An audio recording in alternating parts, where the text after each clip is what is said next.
सोच की वजह से इस देश की राजनीति में कमेरा समाज का वजूद है, जिनकी वजह से इस देश की राजनीति में कमेरा समाज को एक सम्मान, एक पहचान मिली। ऐसे हमारे पुरोधा कमेरा बनाम लुटेरा की उस लड़ाई को लड़ने वाले अपना दल के संस्थापक यशाकाय बोधिसत्व डॉक्टर सोनेलाल पटेल जी के चरणों में सबसे पहले मैं अपने श्रद्धा के सुमन अर्पित करती हूँ। और उनके जाने के बाद उनके इस कारवां को बिना रुके, बिना डरे और बिना दबे इस देश की राजनीति में तमाम उतार चढ़ाव के बाद आज एक विकल्प नहीं बल्कि अपना दल को एक मजबूरी बना देने वाली राजमाता कृष्णा पटेल जी को बारंबार धन्यवाद देती हूँ कि उनके आंचल की छांव में और उनके आशीर्वाद से हम सभी कार्यकर्ताओं को इतनी ऊर्जा मिल रही है कि हम बड़ी से बड़ी ताकत से भिड़ करके सामाजिक न्याय, इस शोषण के खिलाफ अपनी आवाज को बुलंद कर रहे हैं।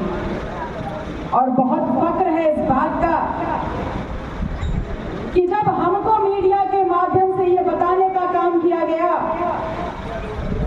कि हम समाजवादी पार्टी के साथ गठबंधन में 2022 के बाद थे ही नहीं, तो इसी समाज ने हमको ये कहा कि अपने सम्मान को ताक पे रख कर कि अब दोबारा उनके पास नहीं जाना है।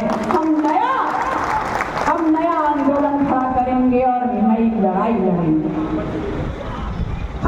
ये पीडीएम जिसमें हमारे साथ इस आंदोलन को पूरी ताकत देने का काम करने के लिए AIMIM के सदर साहब माननीय असदुद्दीन ओवैसी साहब, प्रगतिशील मानव समाज पार्टी के राष्ट्रीय अध्यक्ष माननीय प्रेमचंद बिंद जी और अपना दल की राष्ट्रीय अध्यक्ष पटेल राजमाता कृष्णा पटेल जी ने हमको ये आशीर्वाद दिया, ये संकल्प दिलाया और इस पीडीएम मोर्चे का कोऑर्डिनेटर समन्वयक बना करके इस आशा और विश्वास के साथ आपके सामने खड़ा किया कि ये लड़ाई युवा शक्ति लड़ेगी।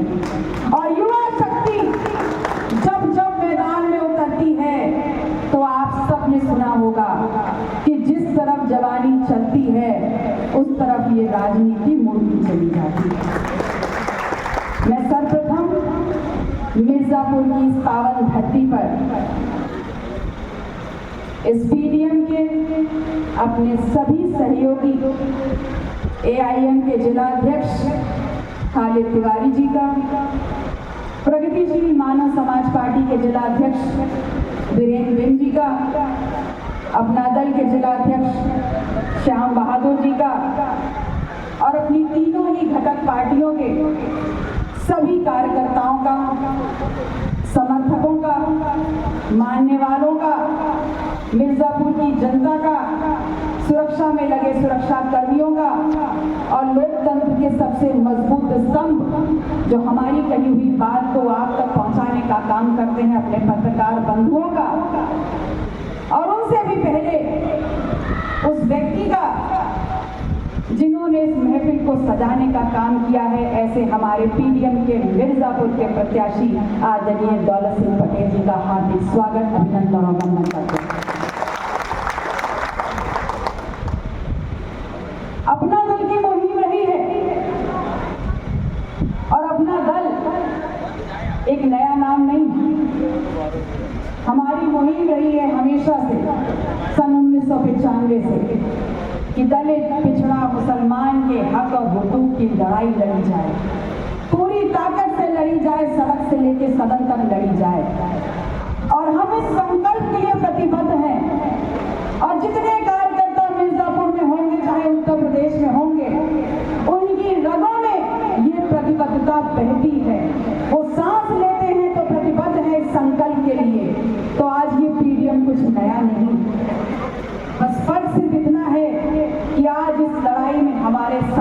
और हमको ताकत देने के लिए जुड़ गए हैं। और जिस मजबूती से आज पीडीएम ने इस लोकसभा के चुनाव में 28 प्रत्याशी उतारे हैं, मैं आपसे वादा करती हूँ और इस बात की चुनौती भी दे रही थी मैं कि अगर अखिलेश यादव जी ने गठबंधन तोड़ने की घोषणा कुछ 20 दिन पहले कर दी होती तो पहले राउंड से लेकर के आखिरी राउंड तक प्रत्याशी उतार करके अगर पानी ना पिला दिया होता तो मैं भी बताती कि मैं पटेल की आवाज।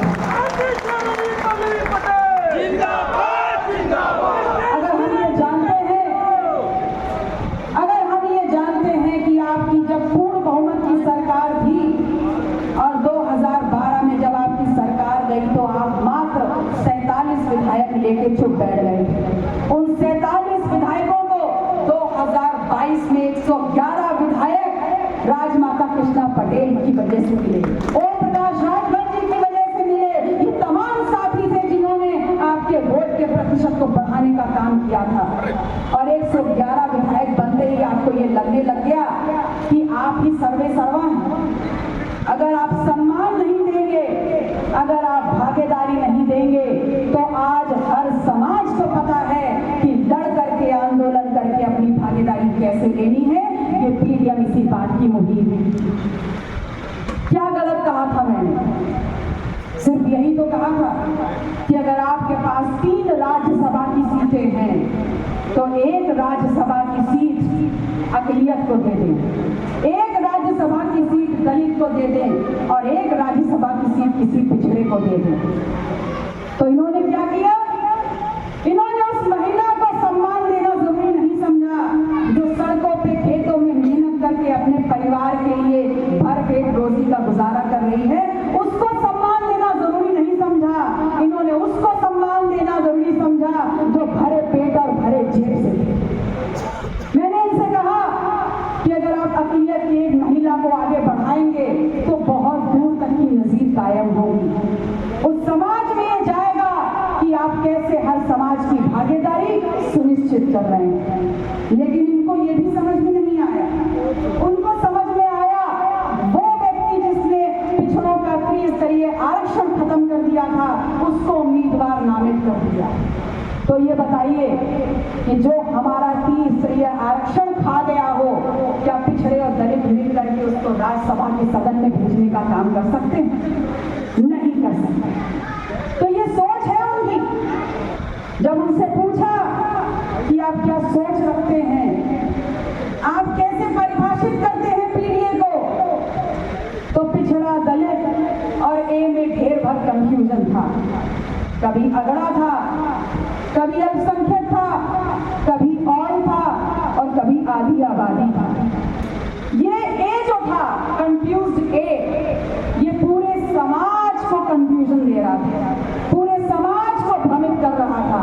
तो इस ए को ही हमने खत्म कर दिया और हमने नाम दिया पीडीएम, पिछड़ा दलित मुसलमान, पूर्ण शुद्धता के साथ जिसमें कोई मिलावट नहीं। पिछड़ा है तो है, दलित है तो है, मुसलमान है तो है।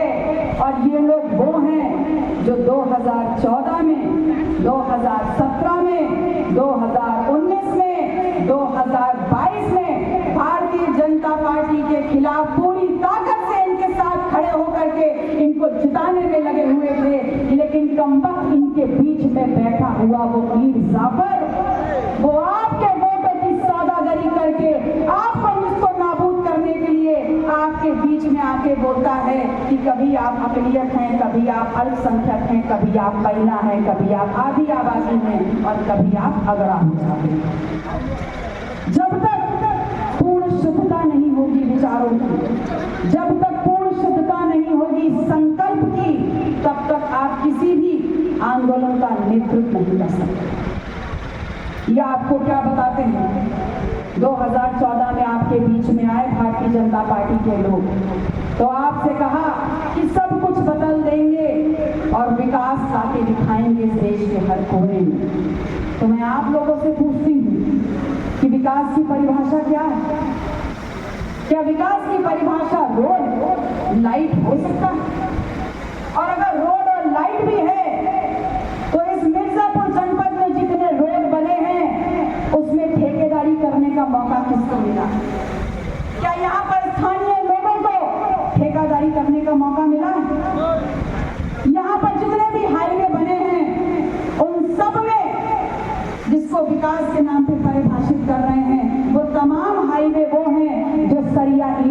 से बढ़े और जिसमें कमीशन खोरी के इंतहा होती।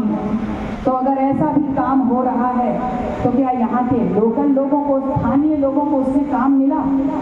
क्या उसमें उनको भागीदारी मिली? नहीं मिली। तो अगर आपकी विकास की परिभाषा रोड है तो उस रोड के मार्फत यहाँ के स्थानीय लोगों को कमाई मिलनी चाहिए थी। तो जब यहाँ के स्थानीय लोगों को कमाई नहीं मिली तो यहाँ के स्थानीय लोग विकास के नाम पर आपको अपना वोट क्यों देंगे? स्थानीय व्यक्ति को वोट देकर तो उसको आगे बढ़ाने का काम क्यों नहीं करेंगे? देखिए, विकास की परिभाषा हमको समझाई जाती है रोड, खड़ंजा, नाली और लाइट, लेकिन विकास ये है नहीं। इस दुनिया में कहीं पर भी जाइए, अगर विकास की परिभाषा कुछ है तो development is only defined in terms of that if a child is born and he moves out of his house, he has school and colleges. Once he has his degree and he moves out of his school and colleges, he has his job. And once he is able to work for 30 days, hard-earned money, the salary is there in his pocket. And once he has his salary in his pocket, he is able to give that due respect to his family, society and nation.